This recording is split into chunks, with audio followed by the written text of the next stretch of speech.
आपने पिछले दिनों कुछ देखा होगा और मैं आपको स्मरण कराना चाहूंगा उसको लेकर के। मैं भौचक था।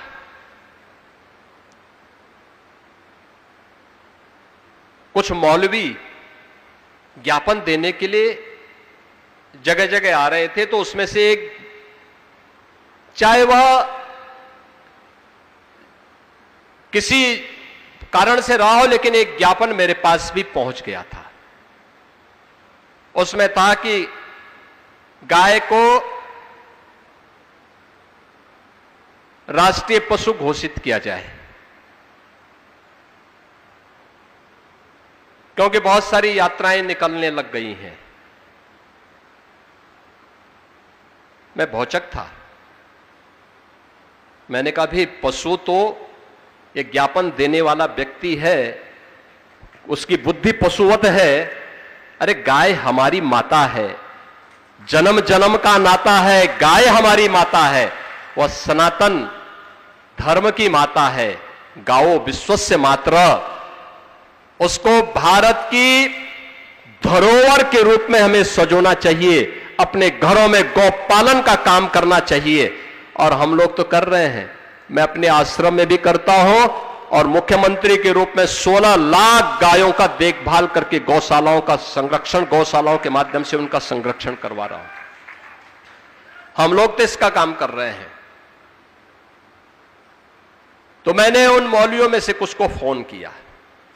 मैंने कहा भी मुझे एक बात बताओ, ये तो हमारी सनातन धर्म की धरोहर है, भारत की धरोहर है, आपने पशु क्यों कहा?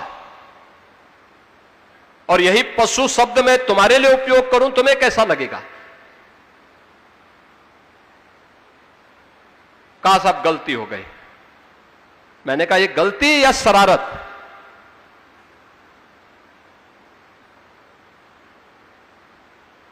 और ये शरारत बार बार क्यों? और ये तुम सिखाओगे हम हिंदुओं को कि गौ माता की पूजा कैसे करनी है? अरे हमारा तो कोई संस्कार गौ माता के बगैर होता ही नहीं है।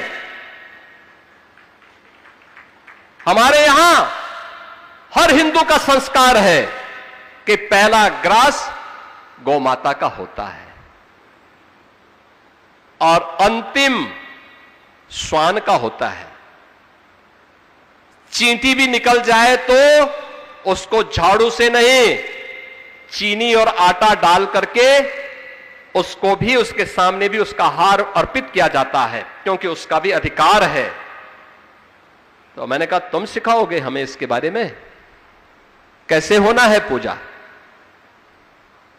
और उसको हम किस रूप में पूजें? ये उपदेश अपने कौम के अंदर देते, गौ तस्करी और गौ हत्या करना बंद कर देते, तो कम से कम हमारी जो पुलिस वहां लगी है उसको हम कुछ दूसरी जगह लगा देते।